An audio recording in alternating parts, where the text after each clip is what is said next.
Hello, hello. Oh, now we're back. Wow. Wow, that was really bad. Welcome to the new bunker. Still dealing with a lot of tech issues. I should move over a little bit. Here we go.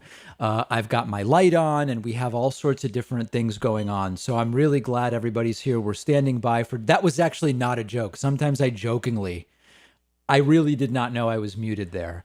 But we are live. We are live, and that's the important thing. And it's all fantastic what is going on. We're standing by for a big announcement from Joe Biden about vaccination momentarily. I want to say thank you to Blue Moon Maiden as well as Inconsolable for the Twitch subs, putting us on the board right away.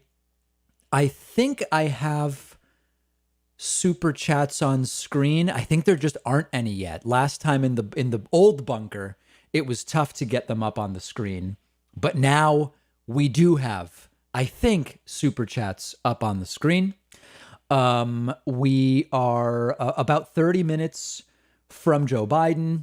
I did get vaccinated. People asking me, of course, I got my second dose on February 26th and was flu-like after both doses and otherwise fine. It lasted about, I don't know, 18 hours or something like that.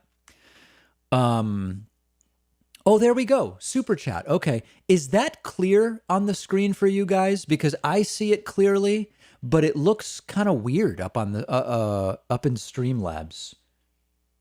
Maybe it is clear. Okay, good. All right. So it's just, okay, very good.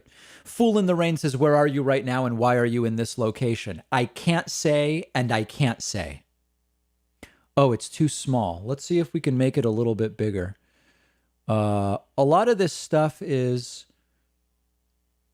yeah, I don't get why it looks like that. That's strange. Weird. Yeah, I don't know.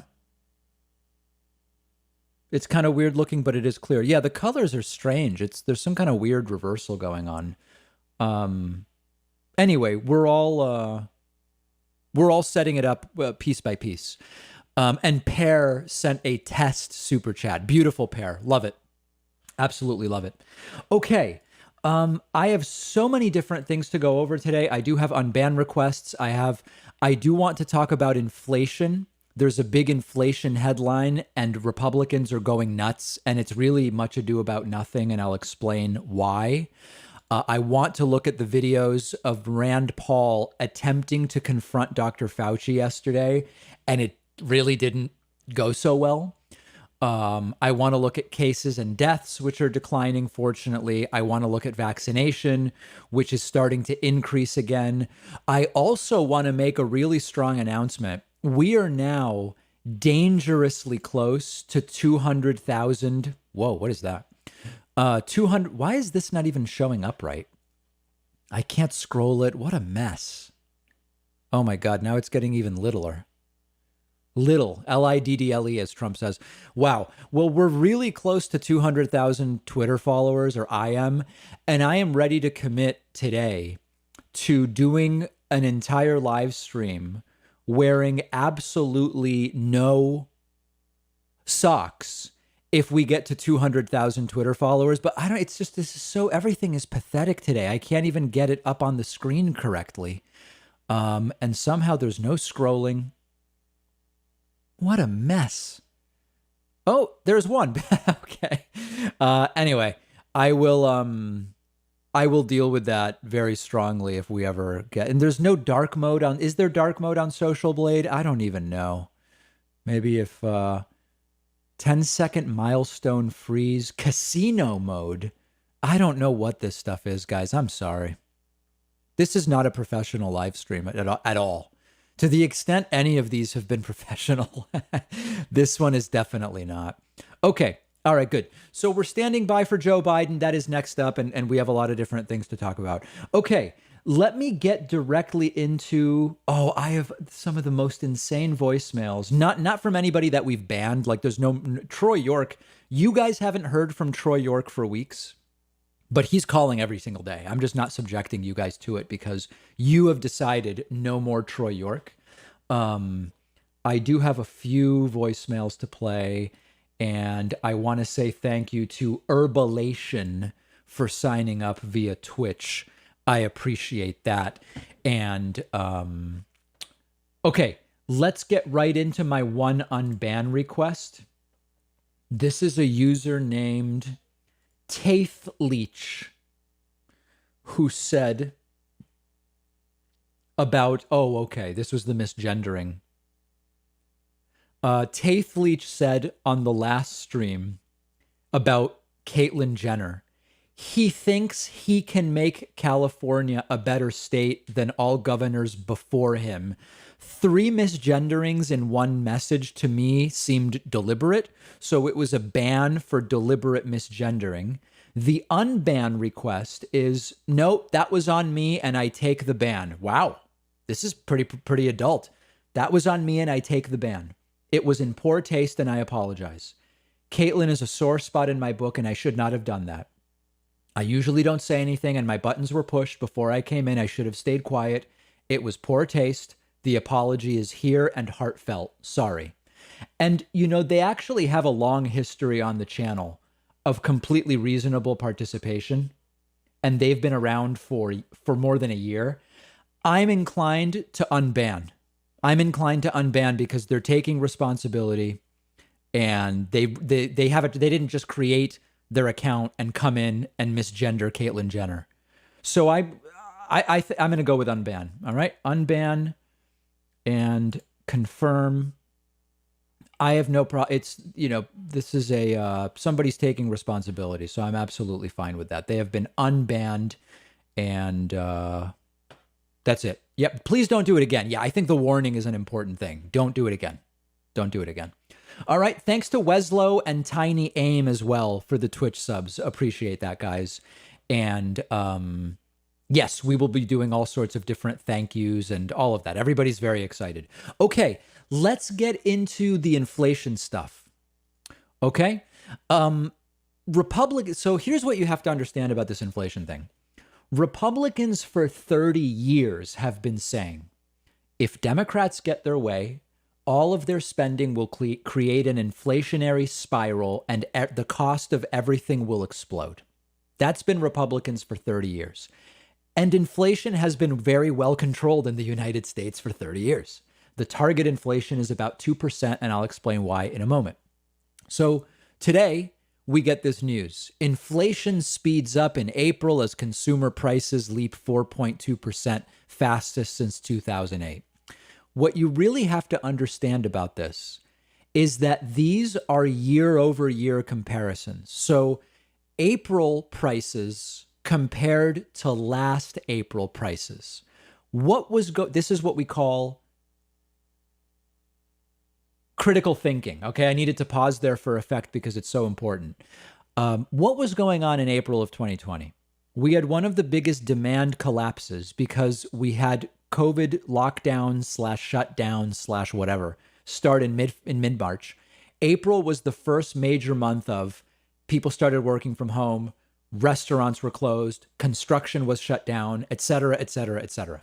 So we're comparing prices now where we have rapidly declining cases, rapidly declining deaths, increased travel bookings, increased everything, compared to when we had an incredible decrease in demand. So, of course, compared to a historic economic shutdown, prices are now going to be higher. Okay? The question is this 4.2% of real inflation, or is this an artifact of what was going on last year? I believe that it is the former.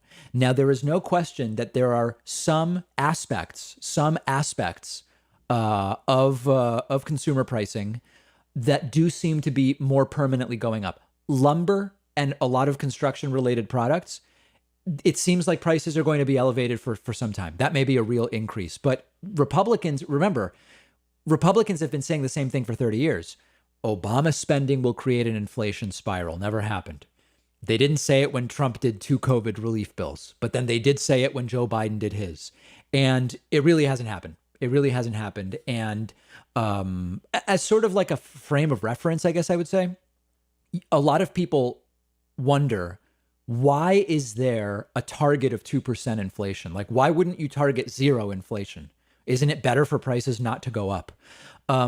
This is a big macroeconomic topic, but the very general gist of this is if people expect prices to remain the same or to go down, they would delay purchases. If you believed that a car would be cheaper in a year than today, you would potentially delay buying that car until next year because you expect it to be cheaper. People delaying purchases reduces business income. Businesses then start laying people off. Those people then have less money with which to make purchases, and you create a deflationary spiral. This is like basic economics. Okay, this is the idea. So that's why you target a little bit of inflation. That inflation is where economic growth essentially comes from. That inflation is the incentive to buy something today rather than 6 months from now. The idea that I can get it today for less and I can start using it. So this is a very, very general explanation of why there is an inflation target that is something above zero. We'll talk more about this tomorrow. Okay, so that's the latest on the inflation numbers. I do want to say thank you to no one, actually. Oh, sorry. Okay. No, I thought I had somebody to thank, but I actually don't. Okay. Sorry. Hold on. Super chats. Let me see what we've got here. What's your opinion on India's COVID policy? I don't know what their COVID policy is. I mean, I've been following the numbers. The cases have started to come down a little bit, but I've not been, oh, hold on. Where is that? There it is. I've not been following it. Caleb says, love you, Pacman. Everyone has flaws. Kalinsky is painfully class reductionist. Sam Cedar is very slow talker. You were deafeningly quiet on Israel. Oh, yeah, we talked about it on the bonus show today. This is not really a foreign policy show. And whenever I talk about foreign policy, nobody cares. It gets no traffic. Just people get mad when they disagree with me, and it gets no traffic. You know, these videos get 8,000, 9,000 views on YouTube. And so I just, it's the same thing as every 2 years. This is the exact same thing that happens. Hamas fires rockets. Israel reacts disproportionately. People are married to their ideas of this is only a problem of big bad Israel, or this is only a problem of Hamas. And I comment on it, and I just get angry emails that I'm not enough on one side or the other, and it gets no views. And then things get quiet for 2 years, and then the exact same thing happens again. So there's just nothing new to say. Every 2 years this happens. Every 2 years, everybody comes out with their predetermined views. There's almost no nuanced thinking on it. But what my analysis is the same as 2 years ago, as 4 years ago. Nothing will change as long as Netanyahu is in power, which hopefully will change soon. Nothing will change for as long as Hamas controls Gaza, and for as long as Hamas and the Palestinian Authority can't get on the same page about what they would like, which is not going to happen anytime soon. Nothing will change. And so,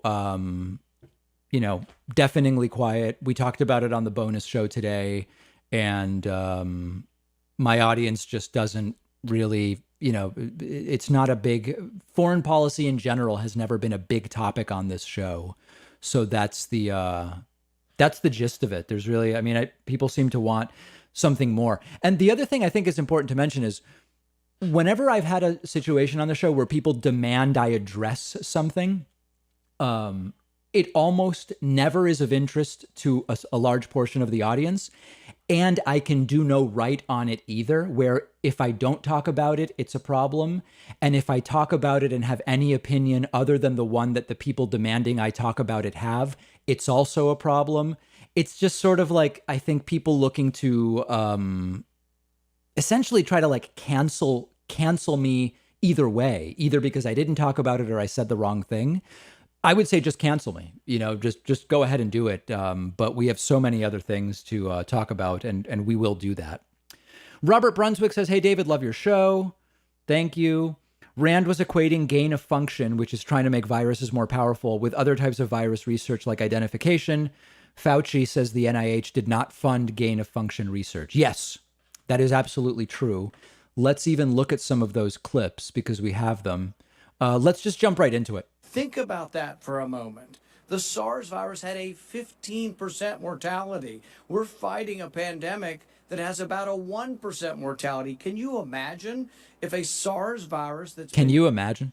juiced up and had viral proteins The virus is juicing. added to it, to the spike protein, if that were released accidentally? Dr. Fauci, do you still support funding of the NIH funding of the lab in Wuhan? Senator Paul, with all due respect, you are entirely and completely incorrect that the NIH has not ever and does not now fund gain of function research in the Wuhan Institute. Do they The fund virus. Dr. Barrick?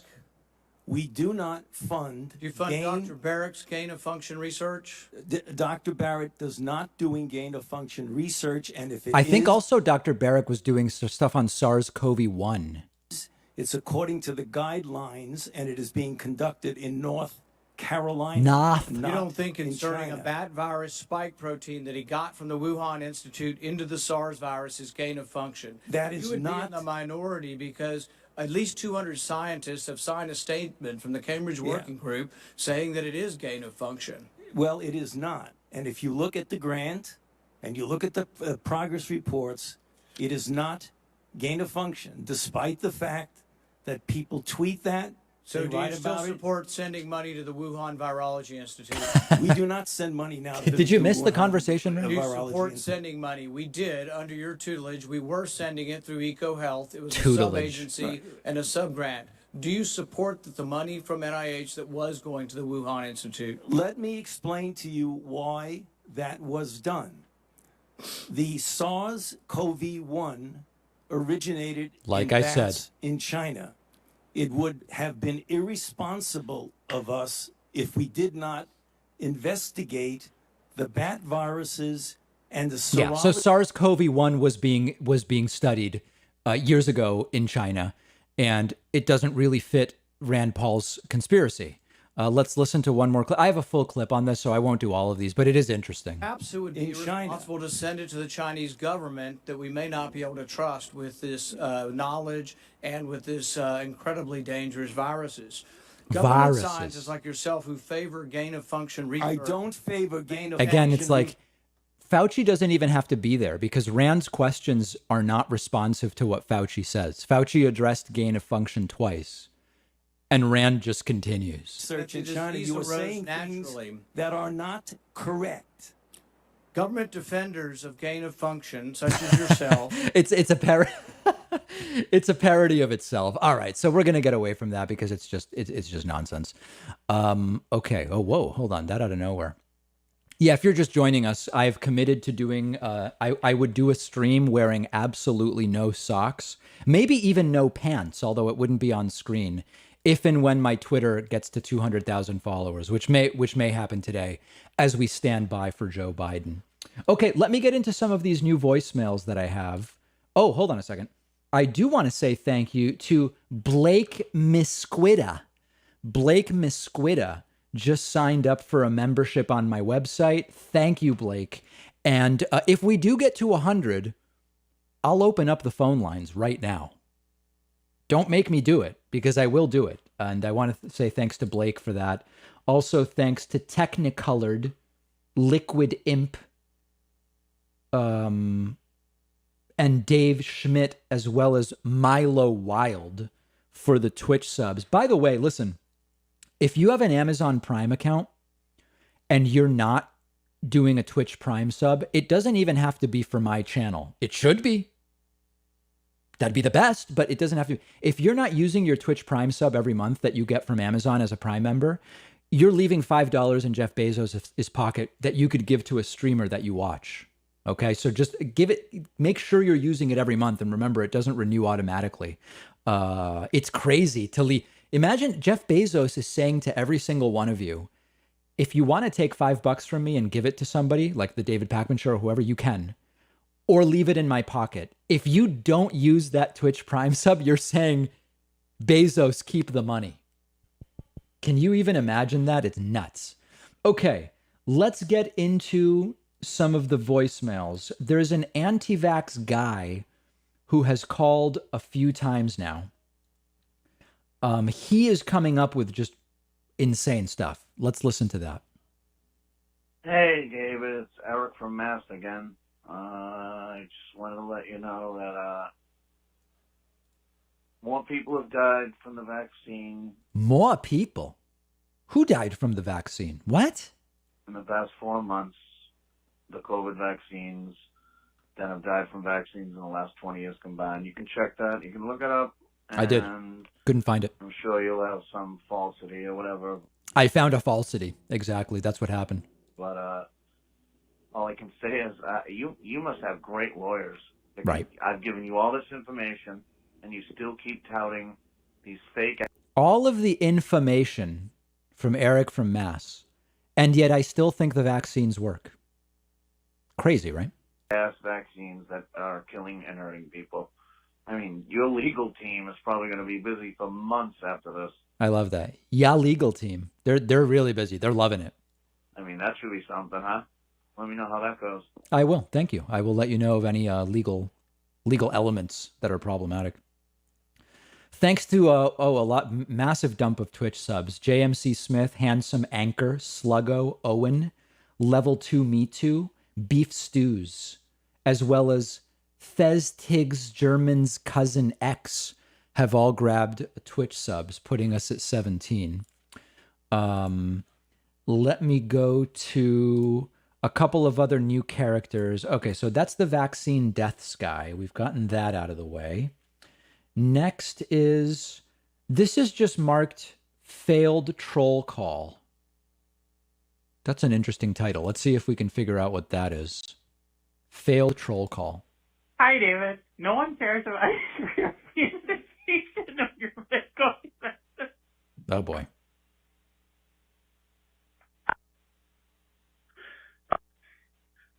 All right. I guess they were about to own me, but something happened. Thanks to Junk Saint as well as Cheesehead for the Twitch subs. Appreciate that, guys. All right. So that's failed troll call. And then here's another one marked furious with Discord. This is someone that I guess hates Discord. Let's see. I find Discord useless. Oh, boy. Whenever I put a comment on there, if somebody doesn't like it, they put a whole bunch of spam and nonsense after it.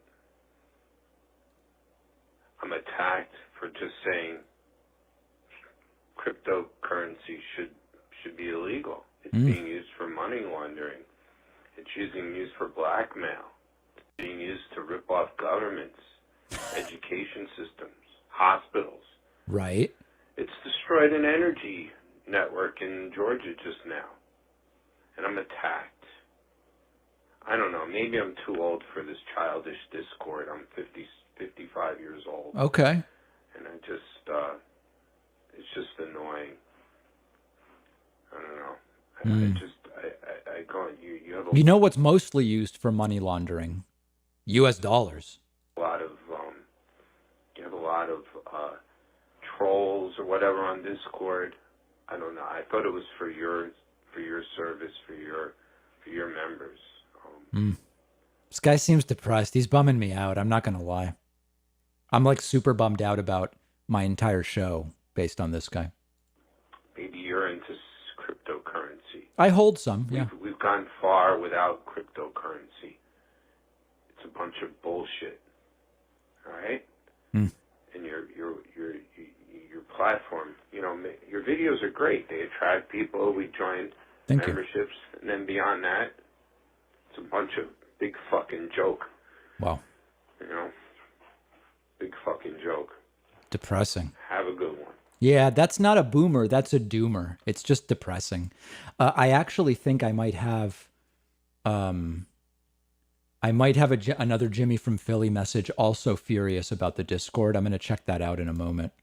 I do want to say thanks to Buster Man, as well as Logic, PLC Dude, and Hippie Chick, Blazing Condor, who have signed up via Twitch. Cheesehead just dumped 5 gifted subs, putting us at 10. Bowflex Man is 11. Junk Saint is 12. Cheesehead himself is 13, putting us at 32, which I very much appreciate. And the secret unpublished coupon code, Immoral21, is still live. Let me see if I can find the Jimmy thing here. Hold on. Because Jimmy also was just off the rails about Discord. A few other super chats. Pear says, what's the difference? Oh, you know what? Let me see if I can fix this. Hold on a second. Because we really need... I think we want to keep it this way. Yeah, there we go. Pear says, what's the difference between an anti-vaxxer and an anti-vaxxer joke? The joke never gets too old. Isn't it the anti-vaxxer never gets too old because they die because they're not vaccinated? I think you reversed it, Pear. Keurig says, hope you're doing well. What's the ratio of subscribers to non-subscribers watching the streams? I have no idea. I really don't know. Dev says, how is your hair so perfect all the time? I don't know. Yeah, I'm not sure. CPI will likely be above average for a few months because of comparisons to last year and the semiconductor shortage. Nothing to worry about yet. I completely agree with you. Totally agree. Okay, hold on. All right, so now we've got...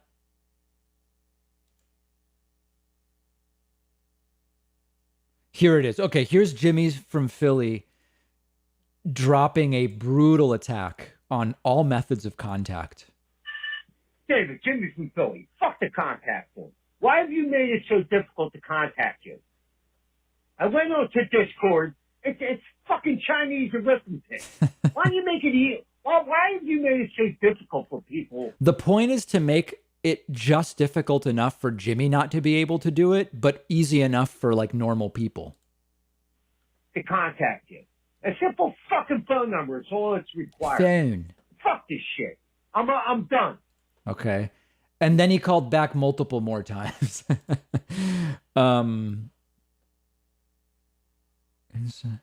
Okay. I think that's it as far as Jimmy goes. Yeah, okay. I don't have anything else on Jimmy, but that's that. All right. Thanks to Slow Speed Chase as well as Agent Ray for the Twitch subs. Very much appreciate that. Numbers 33 and 34. And also a huge thank you to Toby Tropper. Toby just went to joinpacman.com, used the code Immoral21, and dropped a bomb of a membership on us. Toby Tropper at Join Pacman. Appreciate that. Okay, update on deaths as well as, oh, wait a second, country, U.S. Deaths and cases.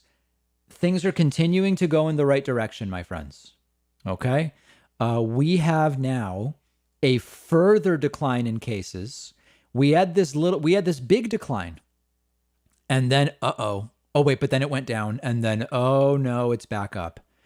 We are now accelerating down and are below 40,000 cases a day for the first time since, when was it? Below 40,000 a day since September. We have not seen that. That is excellent news. As far as deaths go, we are now down to 635 a day. It's still nothing to cheer about, but that's the lowest it has been since, let's see, 635. It's been a long time.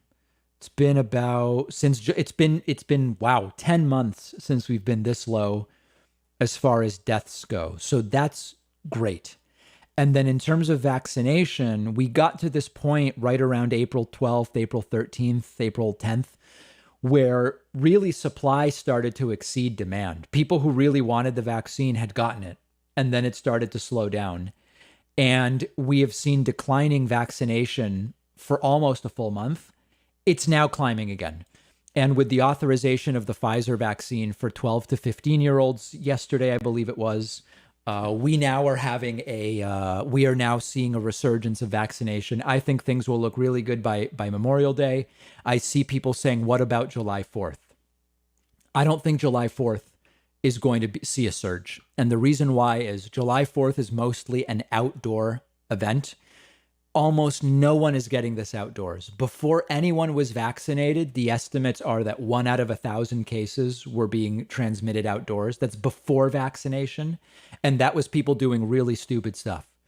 Now with 34% of the country fully vaccinated, by the 4th of July, it'll probably be, if we do 0.5% a day, 60, we'll probably be beyond 50% fully vaccinated by the 4th. We're not going to see a 4th of July surge. I just don't see it. So this is really good. I know that there's some people who are sort of like dependent on the doom and gloom, the doomers. I was a doomer when that was what was warranted. This is going to continue improving and things are going to be looking very good by the 4th of July. I am extremely confident in that. Okay. Let's see here. I want to say thank you to Alice Maravillas, Albino Smurfs, and Big Juts for the subscriptions. Wonder if Big Juts is my friend Big Juts, Justin. That's interesting. See if we can figure that out. Oh, I don't know if I can right now. Oh, I might cause my entire system to freeze. We don't want that. Yeah, let me get away from that. But that's interesting. Do I still have a garden? Yeah, I'm going to do a garden tour soon. I made a really strong announcement last week that I've got 2 types of tomatoes, 3 types of peppers, Japanese eggplant. What else do I have? Purple basil and Thai basil. My strawberry bush is into year 2. 2 types of lettuce. I've got Swiss chard. 4 green pea plants. What else do I have? It's a nice looking garden this year, and I'll do a tour pretty soon. In fact, I would even do this. If we get to 100 members today, I will not only open the phone lines, I will do a garden tour as well. Okay? Very, very strong announcement. I want to say thanks to Color Orgy, K Canuck, and Coldstone the Gamer, all for signing up today via Twitch. That puts us at 41. The Japanese eggplant is not looking great. Yeah, people are most curious about the Japanese eggplant. I'm expecting 0 fruit. Thanks to Joe, who says, love the channel. Keep doing you. Also, thank you, Joe. Also want to say thank you to Carlos Madrid. Carlos just went to joinpacman.com and grabbed a membership. Carlos, you are a great person. I very much appreciate that. We are standing by for Joe Biden, and we will hear from him about vaccines momentarily, scheduled for 5 minutes ago. You know, he's always running a little bit late. Oh, check in on your Twitter. Let me see. We're getting there. Yeah, I'm very close. We are dangerously close to me hitting 200,000 subscribers or followers on Twitter. I have promised to do an entire show without wearing any pants if we get to 200,000. It's irrelevant because you only see me from the waist up. All right? But it is a promise that I made. So that's exciting stuff. A big thank you to ODW for gifting 22 subs. Also thanks to TM Hart with the sub. That puts us at 65. And I'm hoping for Joe Biden with the sunglasses as well. Hukajat Jabba says, where's the Marimekko mug? Us Finns miss it. I wish I knew what that is. I don't know what that is. Daniel says, easel aid ease man. I wish I knew what that was about. I just don't know what that means. I genuinely have no clue what that means. Easel aid ease man. I hope it's not racist. Some people asking me to talk to Destiny. I would consider doing that. We've not checked in for a long time. I would consider doing that. People get angry though. Half the people like the Destiny stuff. Half people get furious. Yeah, I don't know. Every time I talk to Destiny, half the audience comes to me and says, "Sir, never do that again." But the other half likes it. Thanks also to Alan Carter, who just signed up on my website. Alan is new member number 66 today. Thanks, Alan. That's very generous of you, and I appreciate that. You haven't missed it. No, Joe Biden's just running late. He's just running late. And of course, the Trumpists are here. See this? This is the new resistance. Let me see if I can move this. Can I show this to you? I don't know if I can. No, anyway, if you look at this stream right now, there's 1,200 dislikes for the Biden stream. That's what Trumpists have been relegated to in order to resist Biden. They just dislike the live streams as if that, who cares? And then they say, who could trust the polls? I mean, look at all those dislikes on YouTube. It's crazy. But that's what they're doing. A big thank you also to Sweet Thang and Sindicerartist for the Twitch subs. Very much appreciate that, putting us at 68. My expectation is that the announcement from Joe Biden will relate to the approval of the vaccine for 12 to 15-year-olds. Tell me if you disagree, but that's my expectation on that. Okay, so we've gotten that done. Oh, I did have... Yeah, I don't even know if I want to do this. There's another voicemail. I'm going back and forth about this, not because I think this person is mentally ill, but because I think it's important to understand when there are really delusional, unhinged political beliefs. But at the same time, you don't necessarily want to give people ideas. I don't even know that I want to say more. There was a very interesting voicemail that I was thinking of playing for you guys, but I just don't. Let me just review the transcript and see if I'm comfortable with it. Hold on. Where is it even? I don't know that I was planning to do this, but yeah, I think I want to think about it a little. I'm not going to do it right now. I want to think about it a little more. Yeah, some people are demanding I play it. I'm not like teasing vague stuff. I really don't mean to. It's just, it's so weaponized. And I know that there's different views among my audience about publicizing some of the most vile weaponized stuff. This one is just so disgusting that I just want to give it a little bit more thought. I apologize. Yes, I'm being accountable to my content. That's exactly right. That's exactly what I'm doing. Okay. Share the transcript, maybe. Let me put it this way. The transcript contains the word cuck. I don't know if that makes people lean towards the play it or towards the not play it. The transcript doesn't really do justice to the full thing. Let's just get away. I'll think about it. Okay. I do want to thank a couple of other people. Cam Finney just grabbed a subscription on my website. Thank you, Cam. You are a great American, to quote the great Sean Hannity. Also, thanks to, how do you pronounce this Mexican? I believe it's a Mayan name. Xochitl. I never know how to pronounce that. Let me see if I can find it. Pronunciation. I want to make sure I get it right. Let's see here. Xochitl. That doesn't sound right to me. Is that right? Oh, people are saying it is. Okay. Thank you to Xochitl Cantu for the membership at joinpacman.com. New members 69 and 70 today, both taking advantage of the coupon code Immoral21.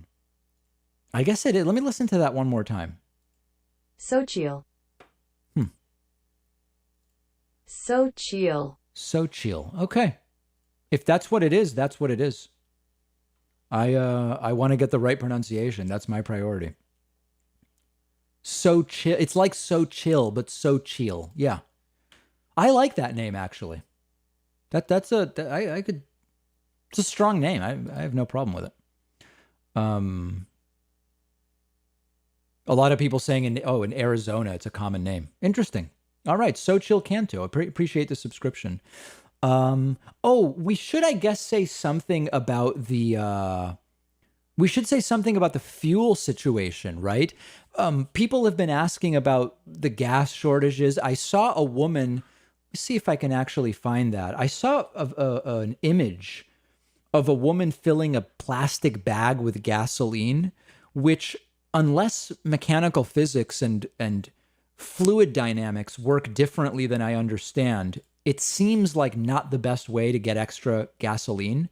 But there are now, we are seeing gas prices creep up, and there are also some shortages in the southeast of the United States. Let me see if I can find this gasoline plastic bag. I've really never seen anything like it.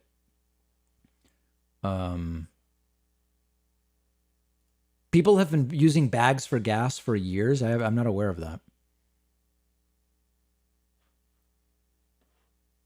Let me see if I can just find the picture. Yeah, from what I've read, I'm expecting the supply issue to be resolved by the end of the weekend. Oh, the video is from 2019. Okay. Yeah, it's being promoted as if it's a new. Oh, well, a lot of people, I guess, just get a plastic trash bag and put gasoline in it. Yeah, I mean, it strikes me as, I don't know. What can I even say? It doesn't seem super safe, and it doesn't seem like an approved container. But from what I'm reading, that supply issue should be resolved by the end of the weekend, and I certainly hope that's the case.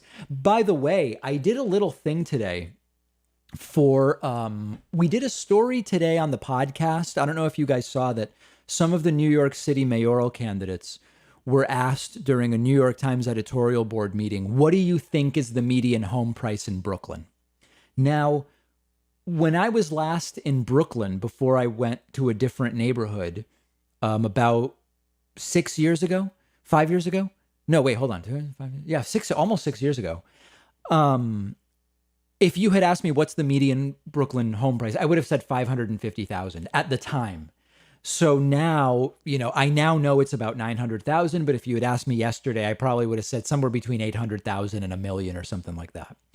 Two people said, the two candidates said one guy's like a hedge fund guy and the other guy, or a Citigroup guy, the other guy, I don't believe what he did, said they thought the median home price in Brooklyn was like 90 grand. One of them said 80 to 90 grand. The other said 100 grand. So my initial reaction was like, how could you possibly be this out of touch? How could that possibly be the median home price in Brooklyn when that's like one of the most in-demand places in the United States. And there's, rural parts of the country where your average home is 125, 150, 175,000. So I kind of like did a self-test. Can I identify the prices for different things?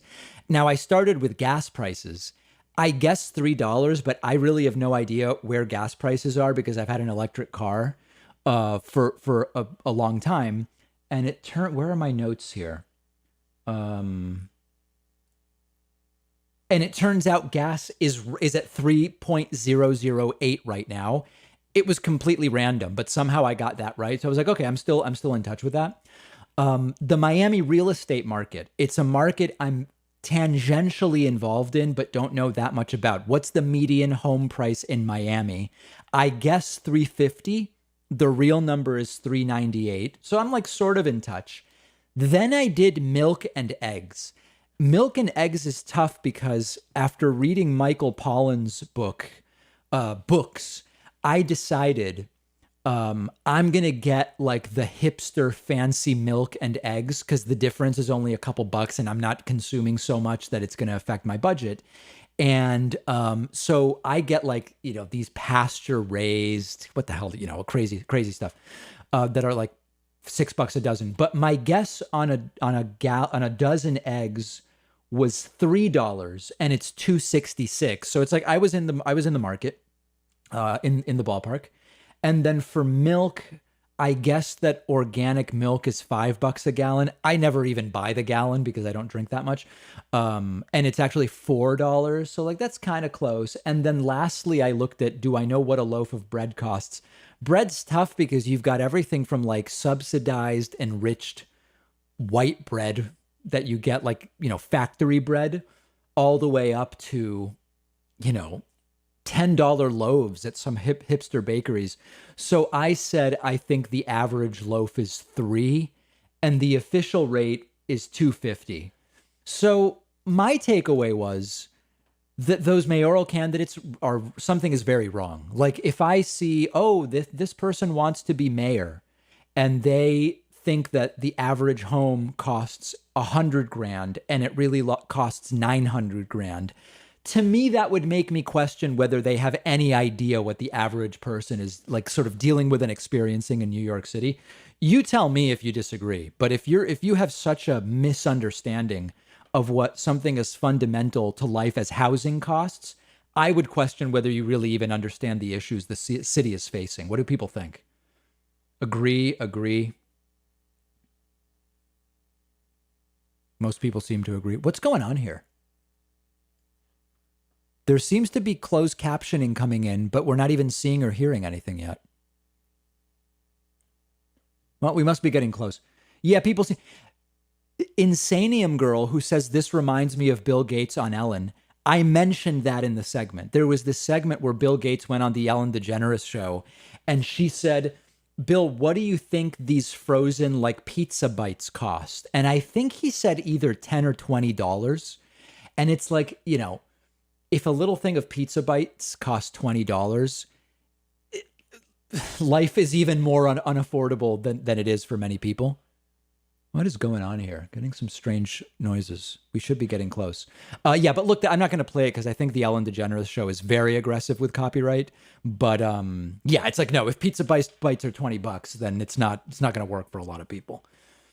When is Biden live? I think now. We're standing by. Okay. Other super chats. Boruch Rudd says it's mostly Russian troll farms leaving dislikes on Biden videos. Okay. Amy says, Amy Shoshit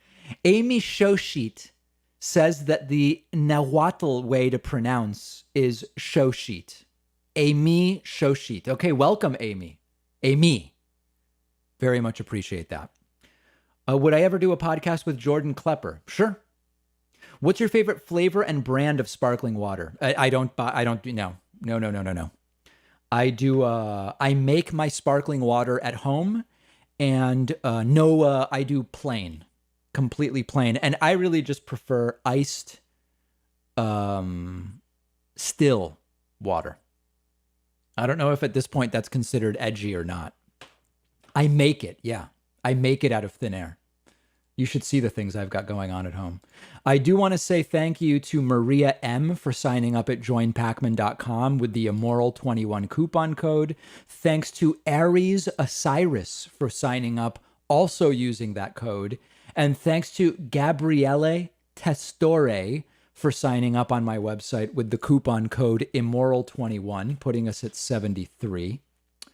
I think I missed some Twitch subs.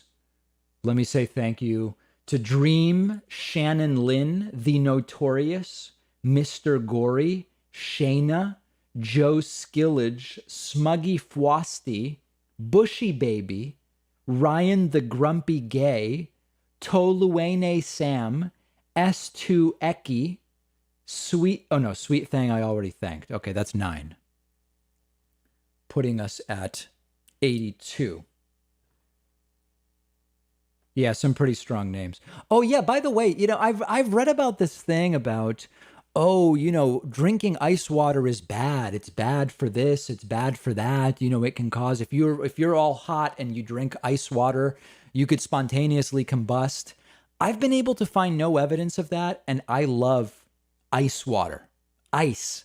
That's one of the toughest things for me when I go to Europe and they give you like room temperature water, even in summer. Not for me. Yeah, if drinking ice water is wrong, I don't want to be right. That's exactly right. I want heavy ice. Heavy ice. Okay, let's check in on what's going on. Oh, we are very close. We may actually do it. I've committed to doing a stream with no pants. If I get to 200,000 Twitter followers, we are only 88 away. We are down to our last 88 Twitter followers before 200,000. And then I will be doing a stream, full stream, with no pants on. You don't see below my waist anyway, so I don't know why it's getting people all excited, but I am committed to doing it. And look at that. Look at those numbers. Ice water burns more calories. What's the logic of that? That ice water, it's more different than body temperature, so the body has to consume more energy getting you into equilibrium with the ice? Is that the idea? Because it's so cold. That's not bad. I like that. I'll take that. Wow, look at this. What will happen first? Biden speaks or we get to 200,000 on Twitter? I think it's going to be a race to the finish. Yeah, that's the logic, I think. Some people will, I don't remember if it's work out or just walk around with like a cooled vest.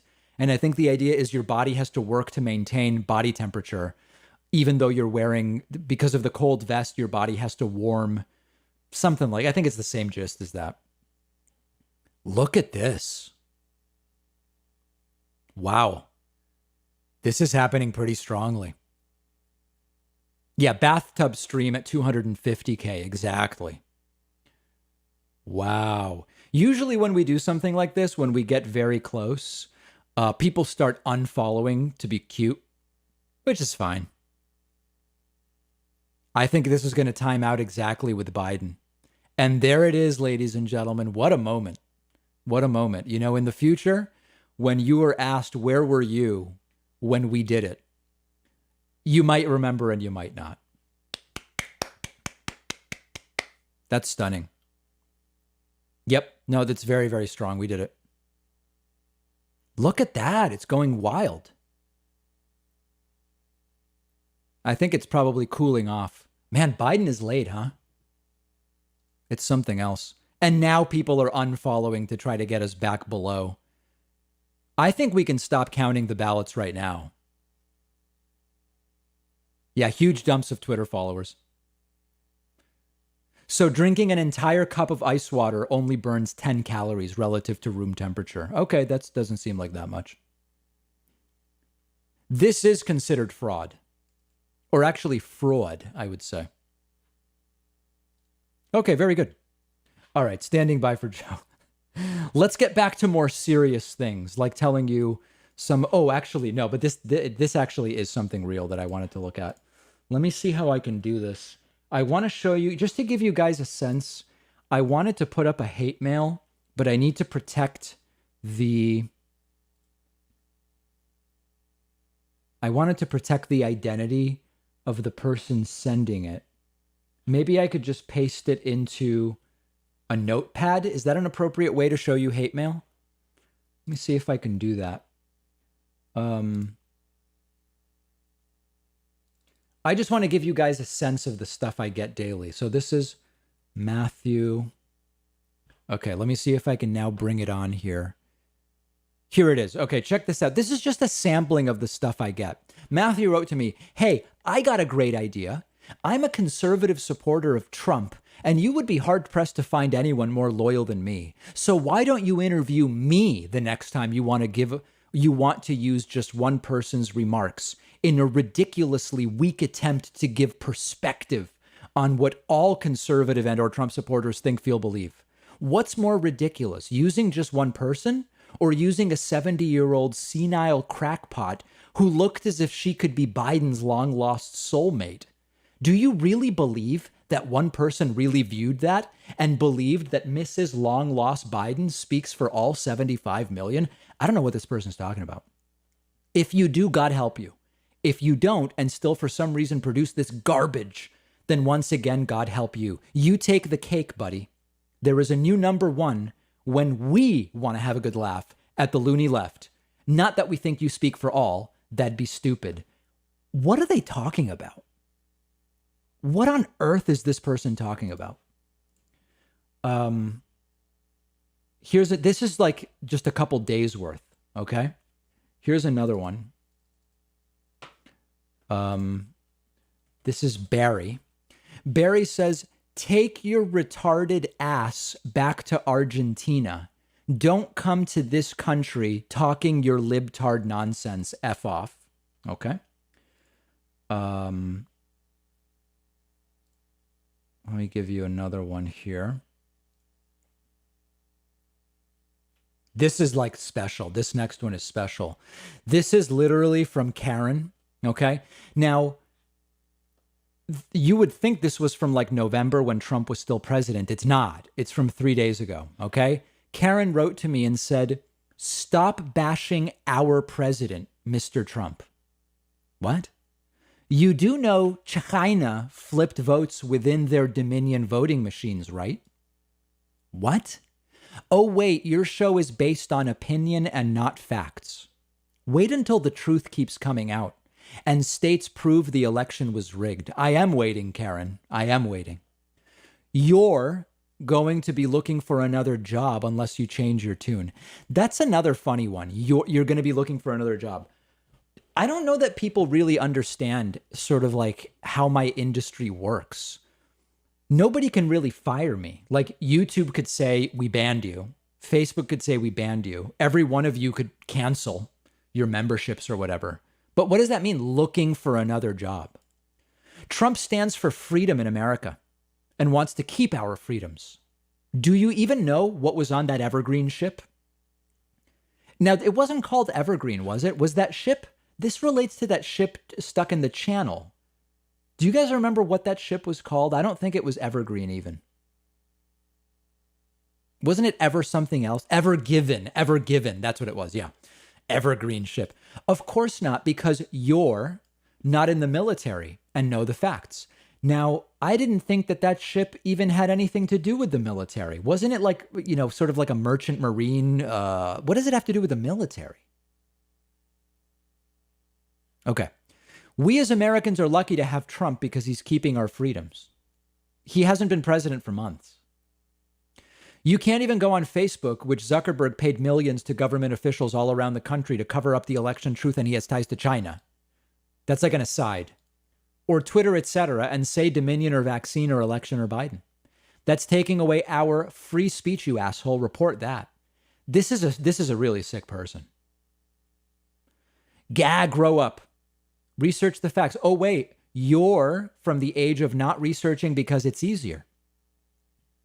You better kiss Trump's ass pretty soon when he comes back because he's saving your ass from communism because it's here already. So in the same email, they said, our president, Mr. Trump. But then they also said, when Trump comes back and communism is here already. Why would he come back if he's president? Ever look into Bill Gates and why he's buying up so much land lately?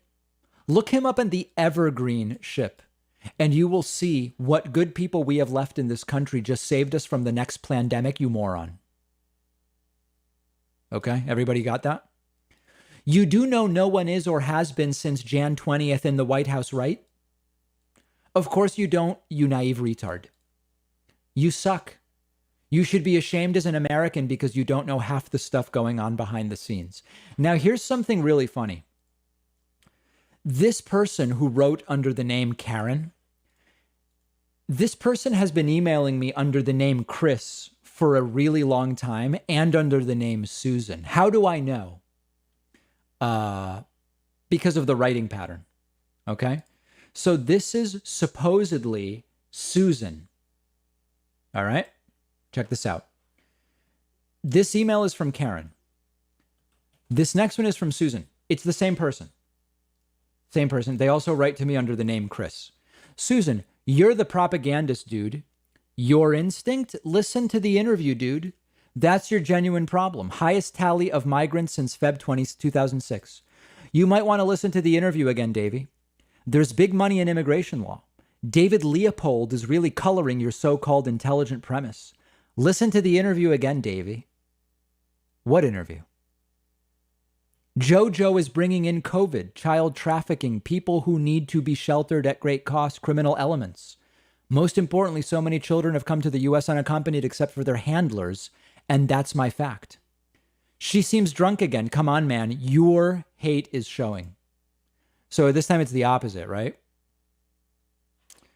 And then let me find the Chris one. Hold on. Where is that? Chris.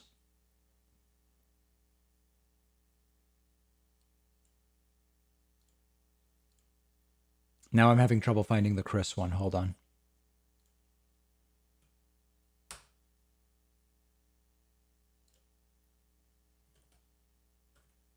The Chris one is, it's really something else.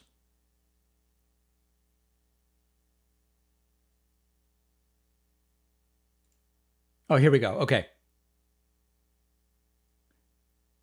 So this is the same person now. This is Chris. And we have IP addresses. We know these are the same people, okay? This is Chris. You little turd. Trump's speech was a desperate plea for mercy. You're full of shit as usual. Hey, dickhead, why don't you post the actual words or video Trump spoke to incite the so-called riot? You won't because he never said anything to incite anyone. Do you want me to post the video of Mad Maxine Waters inciting the people to get in the faces of people at the grocery store or gasoline station?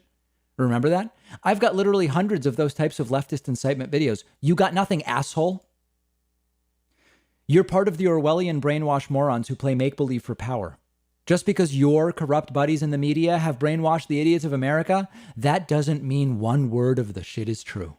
It's all fake news. You are a beady-eyed little cocksucker. Sincerely, Chris. Okay, anyway, so those three people, all who use the same initial, it's Karen, Chris, and Susan, all with the same last initial, all from the same IP address. Okay, so anyway, some people spending a lot of time doing that. Very, very focused on me. And they have been for a really long time. Strange. Very strange.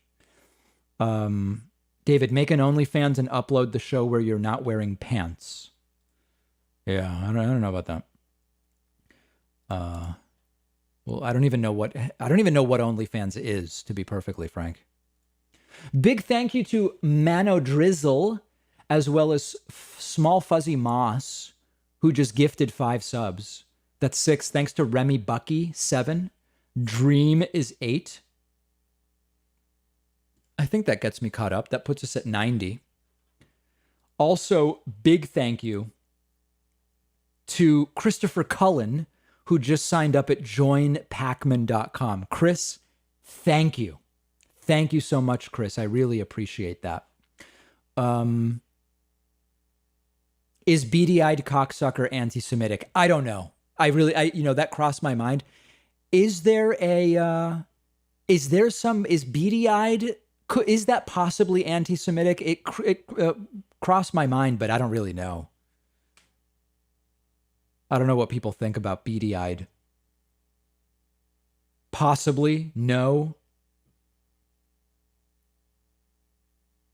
Not really. Probably not. Nothing comes to mind. Yeah, it may not be. That's why I didn't mention it. Beady-eyed. Let's see. Anti-Semitic. Let's see if there's anything here. Nah, I'm not seeing that. Neo-Nazis like to say sleepy eyes for identifying Jews. Yeah, I think sleepy eyes, I know the history of that. Beady eyes, it doesn't seem to me. Yep. If somebody disagrees, you can let me know, but I just don't, I'm not aware of anything like that, yeah. All right, very good. Okay, let's see here. You skipped a bunch of super chats, including mine. I'm sorry, let me start working on them. Some people are saying Liz was about to release the GOP healthcare plan, and that's why she was removed by the deep state. Yeah, I assume that's a joke. Hate mail without anti-Semitism. Respectful idiocy. Your green floral mug. Marimekko Big Finish brand. Oh, that's right. I do have those mugs. Yeah, that's right. That's right. Karen thinks you can get fired and replaced by another David Pakman. P.S. Let us know your thoughts on Israel-Palestine. We won't bite. On the bonus show today, and addressed earlier in this stream. People in general seem to think you're fully vaccinated means you can't catch the virus. Deep dive on vaccines and how they work. We have a deep dive already on the YouTube channel on vaccines. You can find it. If you are fully vaccinated, you can catch the virus. Your odds are dramatically reduced to the point where it is like other things that if you are willing to be out in the world, you could catch. That's the important thing. And yes, I am vaccinated. Mikkel says, just take your pants off now. Yeah, I don't think so. Jesus Leon says, in light of the gas shortage, do you think Trump will talk about it and mention Russia? My bet is he talks about flushing toilets. I have no idea. Yeah, it's possible Trump will talk about it on his blog. Actually, I kind of want to see, has Trump, donaldjtrump.com/desk. Let's see what Trump has blogged about. Here's some Trump blogs. I see that everybody is comparing Joe Biden to Jimmy Carter. It would seem to me that is very unfair to Jimmy Carter. Jimmy mishandled crisis after crisis, but Biden created crisis after crisis. First, there was the Biden border crisis. Yeah, that's the one nobody cared about under Trump. Then the Biden economic crisis. Economy's doing well. The Biden-Israel crisis has nothing to do with Biden. Now the Biden gas crisis has nothing to do with Biden. Joe Biden has had the worst start of any president in U.S. history. That's funny because Joe Biden's approval just hit 63%. Bizarre. That was an hour ago. Trump's using this like Twitter, basically. Trump just kind of like reblogging Sean Hannity. Then this morning, Trump saying, Liz Cheney's a bitter, horrible human being. I watched her yesterday and realized how bad she is with for the Republican Party. She has no personality or anything good. Yeah, he's using this like Twitter. She's a talking point for Democrats, whether that means the border, gas lines, inflation, or destroying our economy. She's a warmonger whose family stupidly pushed us into the never-ending Middle East disaster, draining our wealth and depleting our great military. The worst decision in our country's history. I look forward soon to watching her as a paid contributor to CNN or MSDNC. Wow, Trump is now doing like 5+ of these a day. All right, well, whatever. He's sending out messages. Good for him.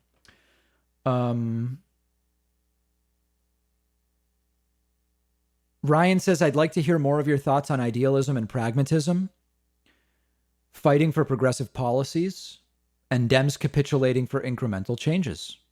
Okay. Yeah, I mean, I've talked about that a lot, but I would do more. Let's get a little more light here. Hold on. See if I can pop this up a little. The light is changing. All right, good. Julie Van Osdale says VAERS is where the vaccine death misinformation is coming from. It's basically a tip line. By the way, eggplant grows itself. Give it time. Part sun. Okay, yeah, I'm trying. Se dice aime, David. Aime Sochit. I hope that that's correct. It's mostly... Oh, okay, I got that one already. Good. The division needs to end. CNN and MSNBC have no indication of a Biden speech starting soon. Are you sure this is happening? Yeah. I mean, it says we'll begin shortly.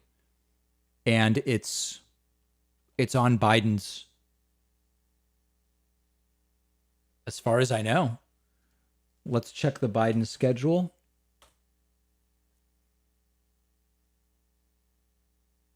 Yeah, it's still on there for 3:30, which was 40 minutes ago. South Court Auditorium. It's on the schedule, and it's there. The White House is live right now. Okay. Thanks, David. Your channel is refreshing. Arthur says, love the show. Sorry you have to deal with crazy people. Yeah, it is what it is. It is what it is. Can't do too much about it. Just comes with the territory, I guess I would say. I do want to say thank you to Austin Nay, who just signed up on my website, joinpacman.com, and is new member number 92 today.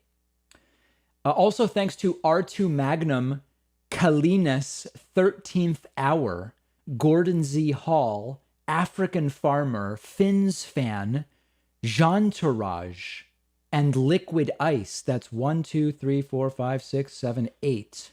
Putting us at 100 on the dot. Nice. All right, so we'll open some phone lines momentarily. It looks like this is about to start. The cart ready. Let's see, I'll just move this down a bit so we can see the, there we go. This should be starting, and then we'll take a few phone calls. Joe Biden's being interviewed right now on TV? That doesn't make sense. I just don't think that that's the case. Yeah, it should be momentarily, but we will take some phone calls. Yeah, beautiful. Maybe I will even get that queued up just so we're ready. I don't expect it to be a long statement from Joe Biden. It's weird because the closed captions seem to start and then nothing happens. It's strange.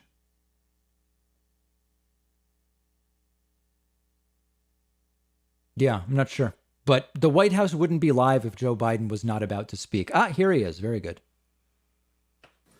Good afternoon again.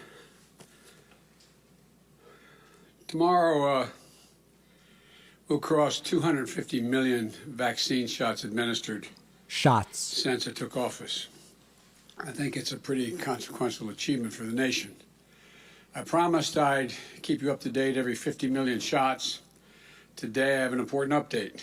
Here we go. Last week, I launched a new phase of our vaccination program. At that time, I set 2 new goals for our country.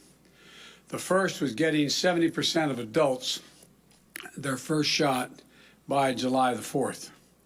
The second was having 160 million Americans of all ages fully vaccinated by that same date. Right. I'm pleased to report we've made strong progress on the adult vaccination efforts in just the past few days by making it easier than ever to get vaccinated. You can visit vaccine.gov or text your zip code to 438829 to find a vaccination site near you. And we're also opened up thousands of federal pharmacy sites to vaccinations without appointment, so people can just walk up and get the shot. Right. Now, more employers than ever are giving people time off as well to get their shots. More grocery and retail stores and sports teams are providing discounts and promotions to encourage customers and fans to get vaccinated. I talked to a bunch of governors yesterday. One of the governor of Maine points out that if you're a hunter or a fisherman in Maine and you want to get a license, no problem. You don't have to pay for it if you get your vaccination shot at the same time you get your license. Right. The whole point is there's a lot more convenient places for people to get their vaccine shot. From May 24th to July 4th, Uber and Lyft, and I think it's incredibly generous of them, are going to offer everyone in America free rides to and from vaccination sites. I think that will be taken advantage online, of. Find out where the vaccination site is, call Uber or Lyft. They will take you there, wait for you, and take you back. As a result, even though more than half of the adults in the country have already gotten their first shot, we have fewer people who need to be vaccinated than ever before, and we're actually seen a slight increase in the pace of vaccinations across the past week. And we're now on track to hit 60% of adults with at least one shot by next week. We still have a lot of work to do to get the adult vaccination rate to 70%, but I believe we're going to get there. So today, I want to talk about an exciting new development. When I spoke last week, I said we were hoping to soon add a new element to our vaccination program. Nice. Vaccinations for adolescents, ages 12 and older. And then on Monday, after rigorous, thorough review, the Food and Drug Administration, the FDA, authorized Pfizer vaccine for use in that age category, 12 and up. Today, an independent advisory committee to the Center for Disease Control and Prevention, the CDC, voted to recommend its use. Now, pending the CDC's final approval later today, we're going to have for the first time a safe and effective COVID-19 vaccine for adolescents over the 12 years of age. And this is one more giant step in our fight against the pandemic. I sincerely think the scientists, researchers, and clinical trial participants deserve our thanks. They've all made this possible. Because of them, nearly 17 million more Americans are eligible to get vaccinated, and now, I encourage each of them and their parents to get their vaccination shots right away. And here's why. We know that kids at this age, 12 and above, are at risk from COVID-19. About 3 million COVID-19 cases have been reported in kids under 17 years of age. And teenagers can spread it to their friends, to their siblings, to their parents, and to their grandparents. True. Now, that vaccine is authorized for ages 12 and up. And I encourage their parents to make sure they get the shot. As I promised last week, we're ready. This new population is going to find the vaccine rollout fast and efficient. As of tomorrow, more than 15,000 pharmacies across this country will be ready to vaccinate this age group. Most of these pharmacies are close to family as their family home, as the kids' school is to their family home. We're also going to be getting vaccines to pediatricians and family doctors, so parents and children can talk to their doctors who they trust about getting the vaccination, and they'll be able to do it at that office. We're also partnering with school-based clinics and community health centers. Of course, we remain focused on equity in our vaccine program. The vaccine is free for everyone, free. Additionally, if teens are on the move this summer, they can get their first shot in one place and a second shot elsewhere. And at the same time, we're also launching an important public education campaign. First and foremost, we're providing families with trusted medical information they need to make informed decisions about the vaccination and the vaccine. Our medical and scientific experts at CDC and the National Institute of Health will be out there in the public every day to answer questions and get the facts out. We will also be partnering with the healthcare providers, schools, community organizations, states and tribes and cities at the same time. The bottom line is this: the vaccine for kids between the ages of 12 and 15 are safe, effective, easy, fast, and free. So my hope is that parents will take advantage of the vaccine and get their kids vaccinated. And let's remember that millions of 16 and 17-year-olds have also been safely vaccinated. And as more and more Americans get vaccinated, COVID-19 hospitalizations and death rates continue to fall. Love it. Today, the New York Times reported the number of COVID hospitalizations in the United States since April of 2020, right after the start of this pandemic, is the lowest.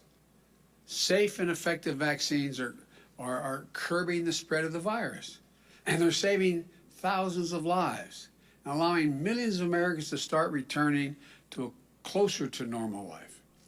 As I said earlier, for everyone 12 years and up, it's never been easier or more convenient to get vaccinated.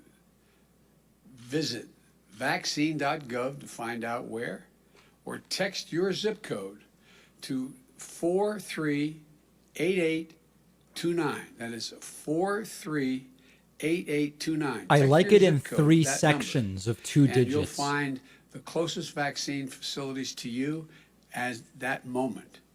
It's easy, it's convenient, and it's free. So if you haven't gotten vaccinated or still have questions, talk to someone you trust, your physician, your pharmacist, your next door neighbor who got the shot. Talk to your faith leaders. Look at the folks in your community who've gotten vaccinated and are getting back to living their lives. Their grandparents united with their grandkids, friends getting together again. I've been saying for a long time, but I believe it. This is not a Democratic or Republican issue. To some it This is. is about life and death. It's about getting us closer to normal. Let me conclude with this. In light of the end that we've been talking about, there's a light at the end of the Anti-vax tunnel. bans happening It's right going now in the brighter and chat. brighter. And we need all of you to bring it home. Americans ages 12 and up, get vaccinated. And on July 4th, let's celebrate our independence as a nation and our independence from this virus. Right. We can do this. And as I said a little bit earlier today in another context, you know, I don't believe that the American people, there's any significant portion of American people who refuse to get vaccinated. You keep hearing about how Republicans won't and this. Look, if it's available, if it's nearby, if it's convenient, people are getting vaccinated. Let's hope. I believe the vast majority of Americans are going to get vaccinated. That's the route we're going now. So may God bless you all and may God protect our troops. And if you've been vaccinated, You don't have to wear this outside around people unless there's really large groups. Love it. You don't have to wear it inside if you're with people that that have also been vaccinated. So protect yourself, protect your neighbors. Thank you very much. Appreciate it. Mr. President, what do you say to Americans who are worried about the supply of gas and rising prices right now? We have been in very, very close contact with Colonial Pipeline, which is the one area you're talking about where one of the reasons the gasoline prices are going up. And I think you're going to hear some good news in the next 24 hours. And I think we'll be getting that under control. Secondly, I have, in the meantime, made it easier for us to, I've lifted some of the restrictions on the transportation of fuel, as well as access to the United States military providing fuel and with vehicles to get it there where places where it's badly needed. Right. And I'd also point out that I think what this shows is that I think we have to make a greater investment in education as it relates to being able to train and graduate more people proficient in cybersecurity. I've been saying for a long, long time now, I know you could probably say it for me, but I think that one of the most important things we have to do. By the way, mods, I'm banhammering anti-vax propaganda on both Twitch and YouTube, so let's keep an eye out because it's getting really bad. Have a better educated workforce. And that goes back to the days a long time ago now, or 5 years ago, when I was vice president, and I surveyed all the Fortune 500 companies, said, what do you most need? And remember what they said, better educated workforce.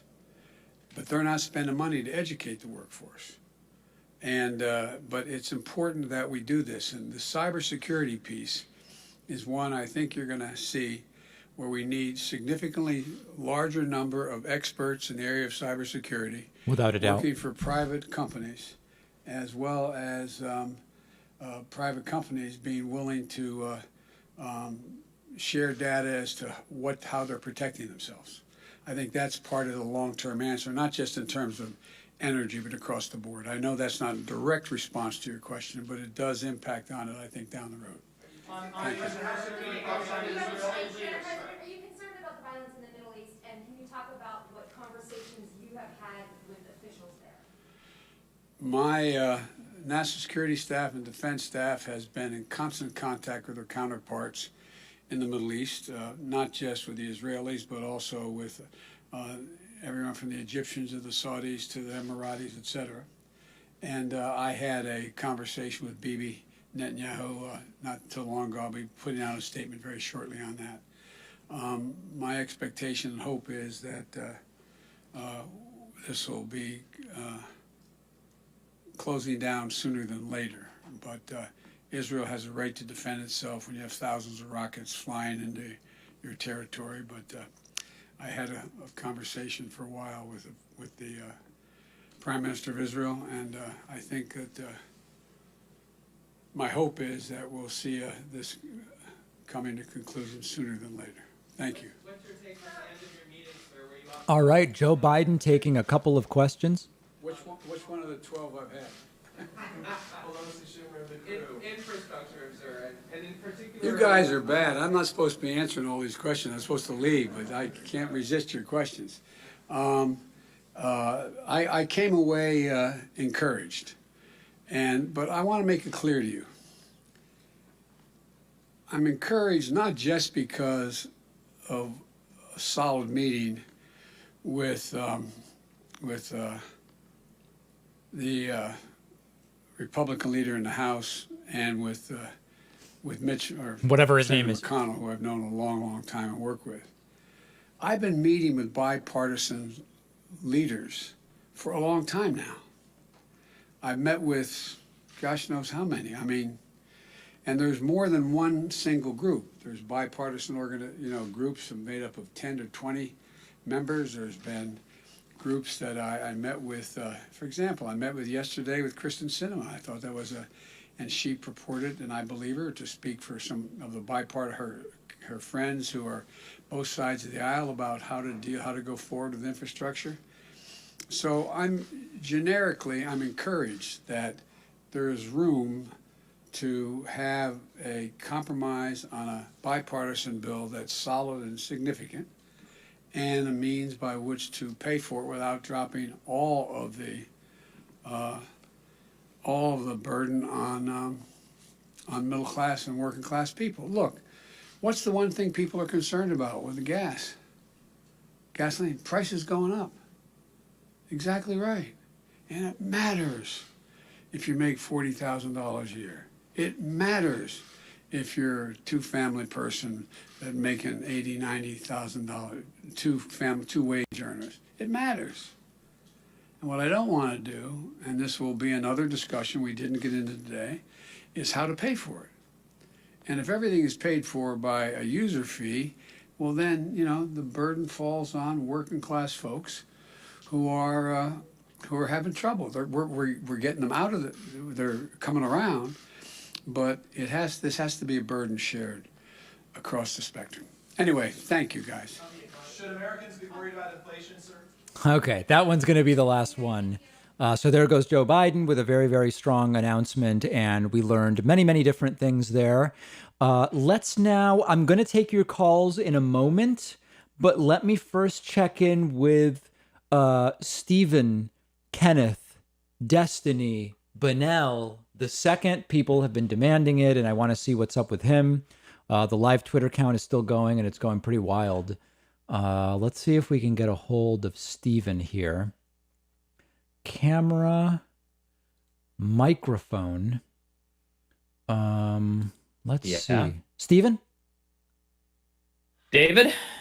Can you hear me okay? I can hear you loud and clear. Can you hear me okay? Are you live right now? I am in fact live right now. Oh, okay. Are you home or what's going on? Well, yeah, I am home indeed, yeah. Okay. Because you were in Aruba briefly, right? I was. Oh, apparently you missed apparently you were in Aruba at the same time my fiance was.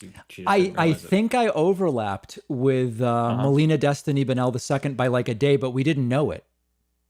Mm-hmm. But I recommended a couple restaurants to her, and I think maybe she went to a couple of them.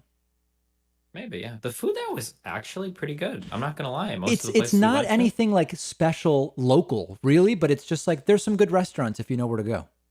Have you ever been to Cancun before? I have. I stopped going there when it just became a little too kind of spring breaky and touristy for me.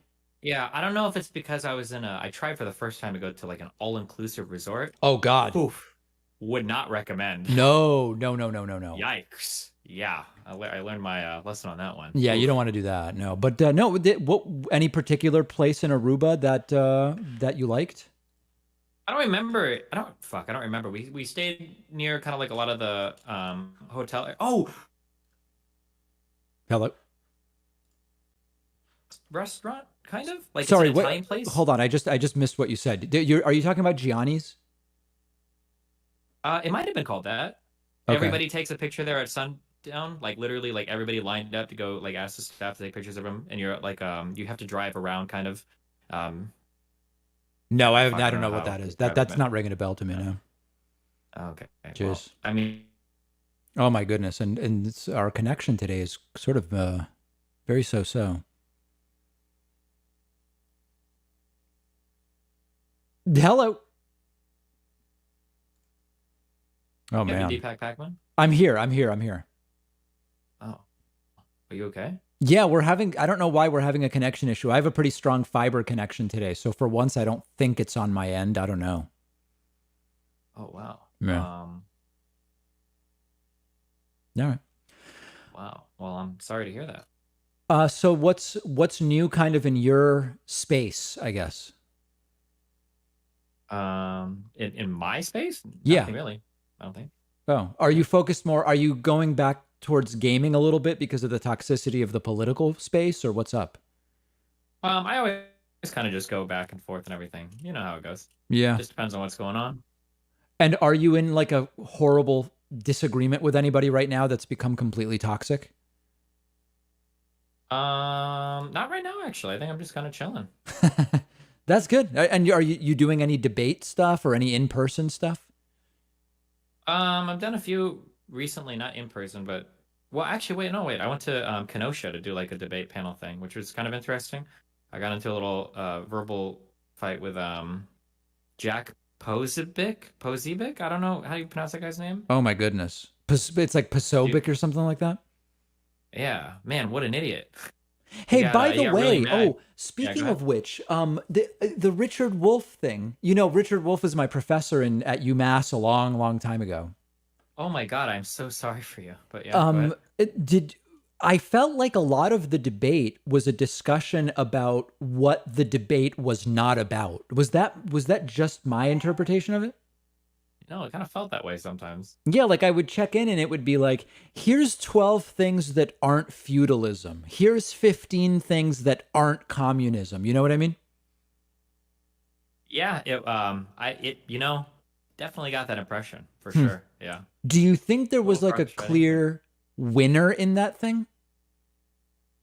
I mean, it depends on how you quantify winner, like who looked the best or who made the best arguments or who was correct, or I guess by what metric?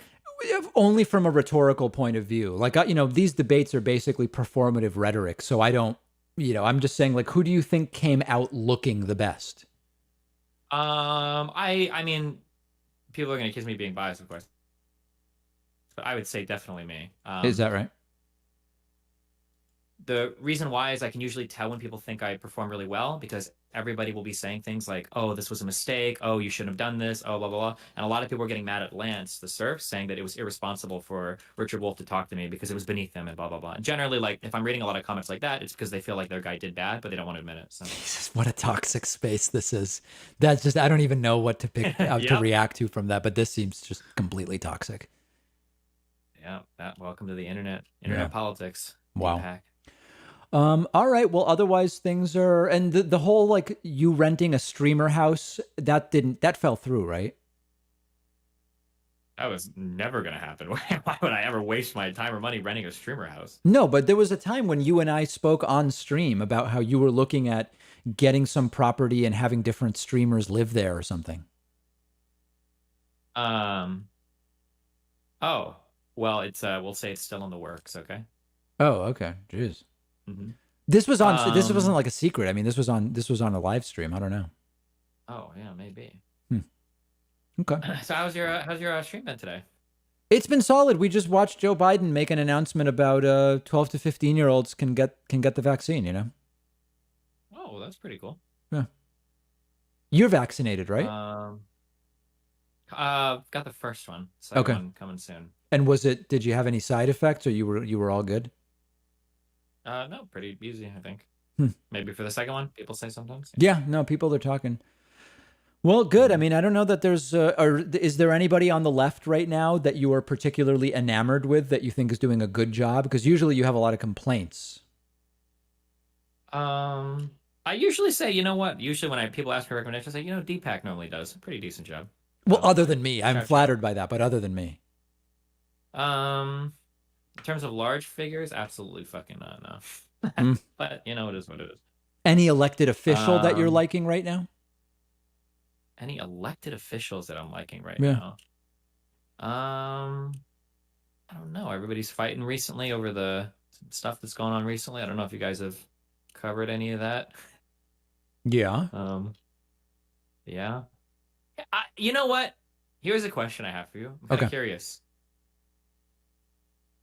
So Biden's strategy seems to be one of like ultimate collaboration, right? He desperately wants Republican senators to feel bought into what he's doing. Something that I was kind of thinking is the coronavirus stimulus, and then if this infrastructure thing goes through, a lot of Americans are probably going to come away having like really positive feelings about these things. Do you agree with that? Especially the coronavirus stimulus and everything? Or I do. I mean, it's popular. Yeah. And so I would correct the premise just with one thing. I think Joe Biden is committed to the talking about bipartisanship and offering Republicans the ability to participate. But he did the COVID stimulus without a single one of them. I think he'll have to do infrastructure without a single one of them. So I don't think he's convinced that he actually needs them. Well, so here's my question on that. So what I would have thought was he tries to make everything work. Republicans won't come on board with anything. And Yep. then when the coronavirus stimulus gets passed regardless, he blows them up. He's like, well, we passed it. Not a single Republican helped, Yeah. 2022, you guys figure out what you want to do, right? To kind of Yep. like blow him up. But I noticed in his speeches, he's still giving credit to like Republican senators for I passing noticed that in one What do you think speech. his goal is I there? don't Like, do you think know. that's a mistake? Or I that was was super surprising to confused. me. I saw in a recent speech. And I said on stream the exact same thing you said. Because I was like, wait, why are you giving them credit? Not a single one of them fucking voted. Like, that should be Democrat credit. Fuck them, right? A few people in my chat said he's just giving credit to the Republican voters, but it's like they didn't do it. They just received the money. They weren't involved in. I have no idea why he did that. It didn't make any sense to me. Yeah, I wonder if it's like this idea that maybe if he keeps like giving them credit and naming them, that maybe he can get them on board later. Maybe. Like I know they're like McConnell has said he's wiggling a little bit more on the infrastructure thing. I think they got the Republicans up to 800 billion. Yeah. So like, maybe I don't know, like that thing where like if you create expectations for people, they'll live up to it.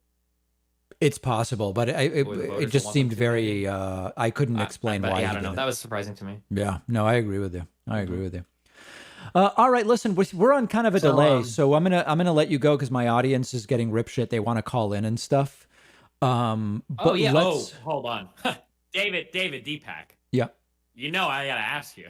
Oh, about what? What's going on? How you feeling about all the Israel-Palestinian stuff? Oh, fine. I mean, every 2 years this happens, and everybody stakes out sort of like very black-white positions, and then it cools off after 10 days, and then in 2 years it happens again.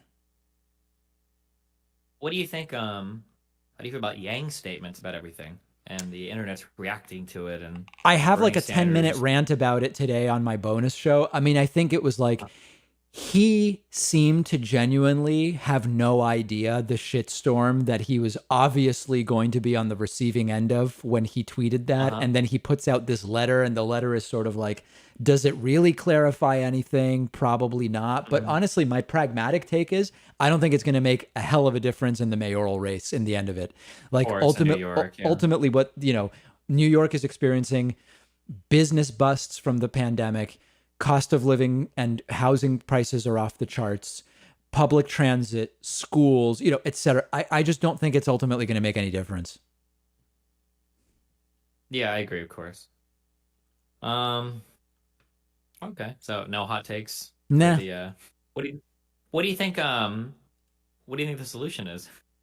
Eventually, like big picture? Yeah, I'm kind of curious what you feel.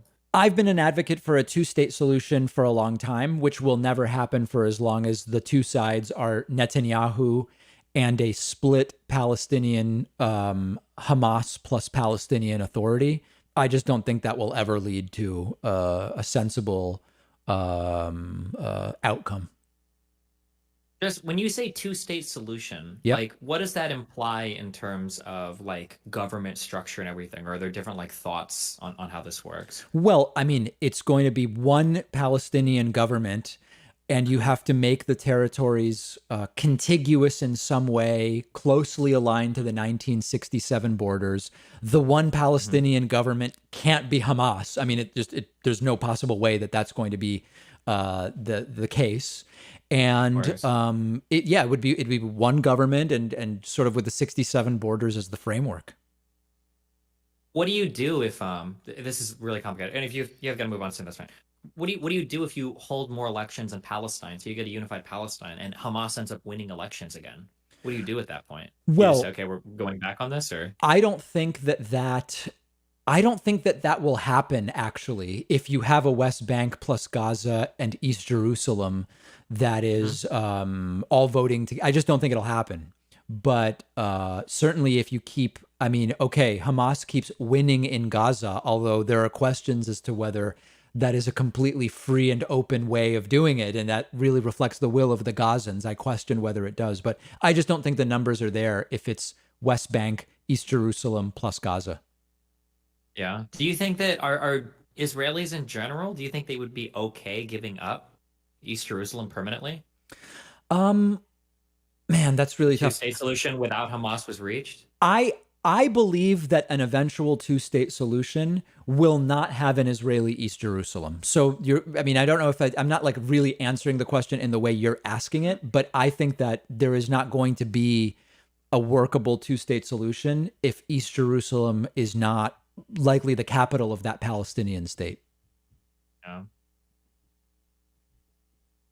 Okay. Yeah. It's rough. I agree with you that it's a little disappointing that people seem to stake out like very black and white positions on it, but what are you gonna do? Yeah. So basically, like my opinion's the same as 2 years ago because the same thing is happening as 2 years ago. Mm-hmm. Good luck with everything. Yeah, have fun with your Collins. Be careful. Stay safe. All right, Stephen, pleasure. Let's check in again soon. Sure thing. Have fun. All right, very good. Let's see if I can fix my lighting a little bit. I'm going to take some calls via Discord at davidpakman.com/Discord. If you want to talk to me, you can get into the waiting lobby. Let's see if I can fix things a little bit.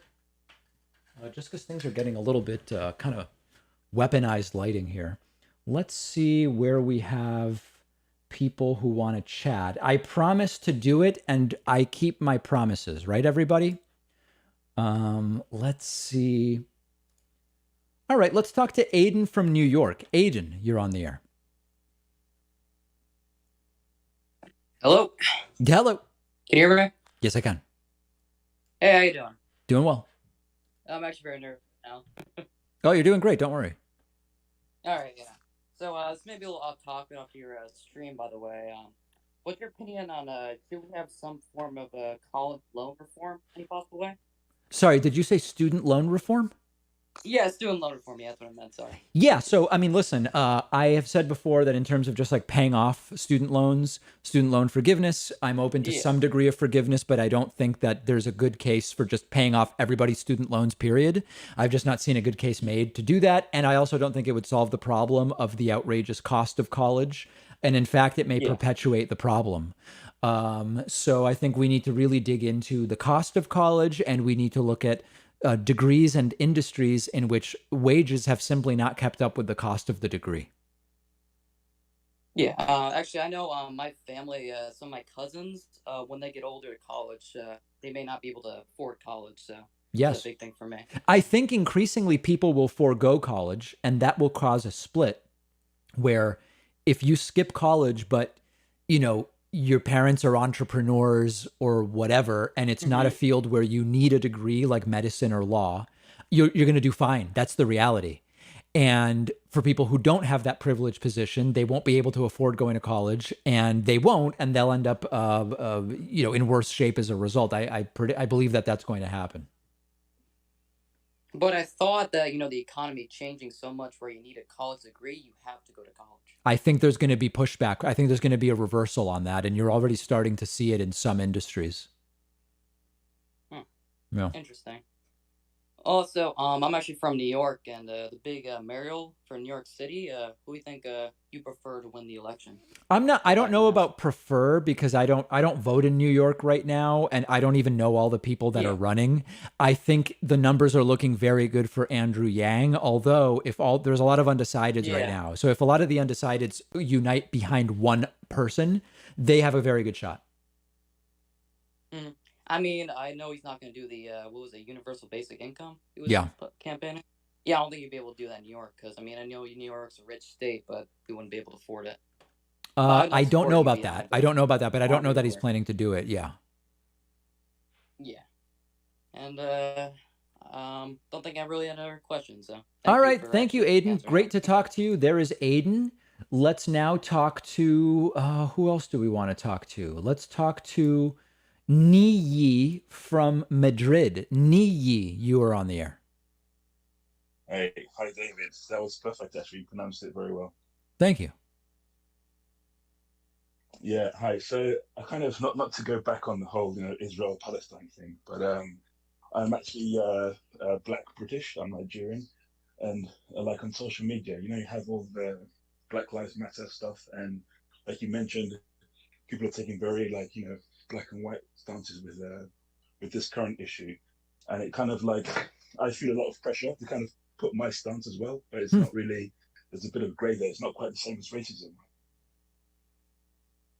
Sorry, you're saying you feel pressure to put your opinion on social media? Yeah, exactly. Yeah, because because people would support Black Lives Matter on the other side, whereas it's not quite the same as racism. Like I think everyone can agree that racism is bad, whereas no, it's quite there's a bit more nuance in this situation instead. Yeah, but so why are you feeling pressure to post about it though? Well, because people they'll be like, well, I supported Black Lives Matter, so why can't you support the Palestinians? That kind of thing. Oh, so they're drawing an equivalency of some kind. Yeah, exactly. Oh, I see. And does that resonate with you, or does that seem like a false equivalence? Um, yeah, I think it's false because like I said, racism is clearly a bad thing, right? Whereas with this, I mean, you can argue that Palestine and Hamas are the aggressor, and you can argue that Israel is the oppressor. So there's you can basically interpret it in different ways. I see what you're saying. So what are you doing? Are you staking Yeah. out a position, or are you just not talking about it on social? I'm just not talking about it, to be honest, at the moment. Yeah, Yeah. I understand that. What's going on in Spain? Not too much really. So I live in Madrid, and they just recently had elections, and it seems like the right wing is still growing in power over here. So be an interesting few years to come. And they've just removed the climate change restrictions that they had on traffic in the center. So I don't know what's going to happen in the future. More right wing stuff everywhere, basically. Well, it's looking more and more like I'll be there in August. It does seem that the travel is going to be a thing, so I'm looking forward to it. It's been a few years since I've been. Okay, that'd be awesome. Which city are you going to? Probably northwestern Spain, Galicia. That's where I have family. Oh, okay, Galicia. Oh, very Beautiful nice. area. I've spent a lot of time there. Beautiful area, yeah. All right, my friend. Really Thank you for the call. I appreciate it. North, Coruña. No, thanks a lot, Terry. Thanks for taking it. All right, very good.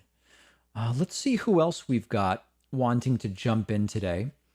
I don't know. What about what looks interesting? What about Mark from Los Angeles? Mark? Mark from Los Angeles, you're on the air. All right. No Mark whatsoever.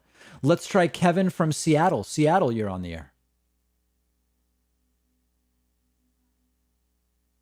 Kevin from Seattle, you're on the air. And Kevin is gone. Okay. Let's try, how about Ivan from California? David, can you hear me? Yes, I can. Hey, awesome. David Defect Pacman. Huge fan, blah, blah, blah, blah, blah. So last time I called, I actually called, interestingly enough, on January 6th. It was the morning of. And it was on your live stream. And then we watched the live stream where we watched the insurrection basically unfold, which is pretty interesting. Anyways, so at the time I was kind of starstruck because I was talking to one of my favorite independent news media pundits of Argentinian descent. And so I didn't necessarily push back. I asked basically if he thought Trump was a fascist, or we kind of talked about if it's a useful label. Yeah. And I actually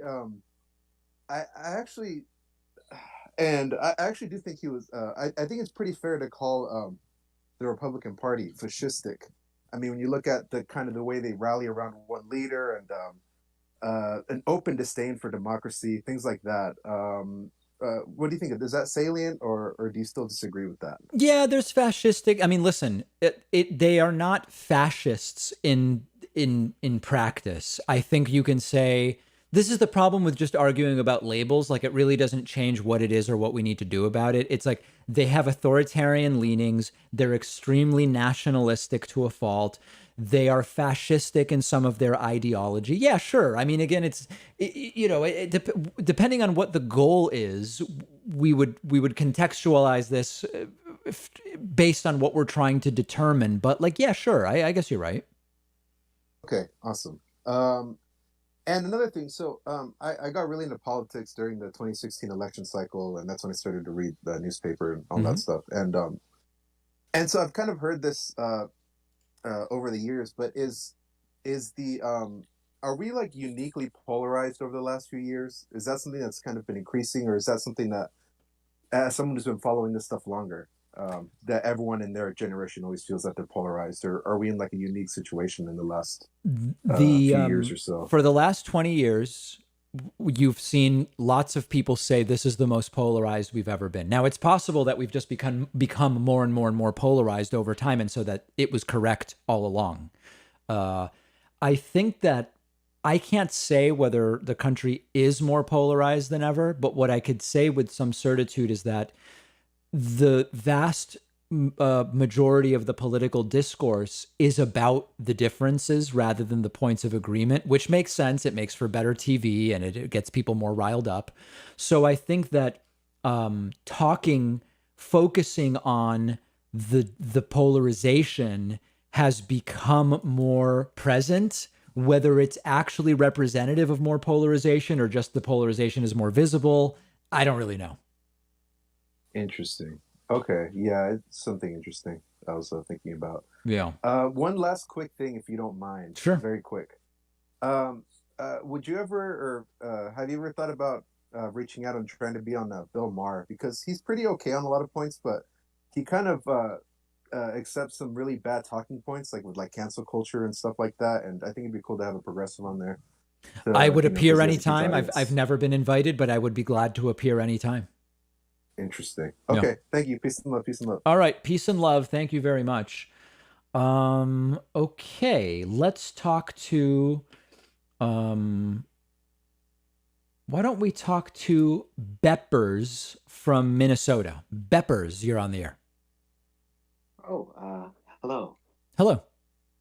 So I have a question about vaccination. So I got my second dose a couple days ago, but I was wondering, how do you think the government is going to handle people who refuse to get vaccinated? Like, even if it just keeps getting tested and it keeps getting better and better. Like, how do you think that's going to pan out? I don't think the government is going to force anybody to get vaccinated. I think that increasingly you will have schools and some employers who will say our students, our employees must be vaccinated. You'll have countries that will say, if you want to travel to our country, here's the list of vaccines you need, and they will add the COVID vaccine to that list. And I think that there will be some people who choose never to get vaccinated, and they'll be allowed to do that. That'll basically be it. I think we will handle the pandemic, but that the unvaccinated people will remain at a higher level of risk for the foreseeable future. So you're saying it's going to be more at a private level and less federal. Yeah, the federal governments are not going to force people to get vaccinated. Okay. And by that, I mean American governments, like the American federal, what other countries, I don't know what other countries will do. State government, municipal government, federal government in the US will not force people to be vaccinated.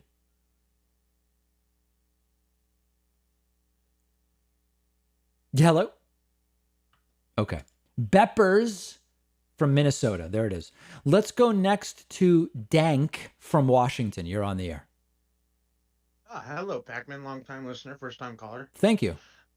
I was interested in June, the Pentagon has to release information on the UFO phenomenon that's been going on. I was wondering if you were going to cover that, or if that's even in your wheelhouse of caring. I know nothing about it. I mean, listen, at some point, if I'm alive and it's announced that there has been first contact, that will be a life-changing story. But I mean, I hear a little bit about this will be released, that will be released. Remember, UFO doesn't mean aliens. So I'm just not paying too much attention to it. And I'm sure if there is verifiable news, I will hear of it. And okay, yeah, that's pretty much all I was interested. If that was if you heard about it, if you were interested about it or whatnot. Yeah, I mean, listen, it would be a massive thing for society without question. But I'm sure I'll hear. I don't need to be like looking around for that information, because that would be one of the biggest news stories to ever happen anywhere in the history of time. So I know I'll know about it if it happens. All right. Well, thank you.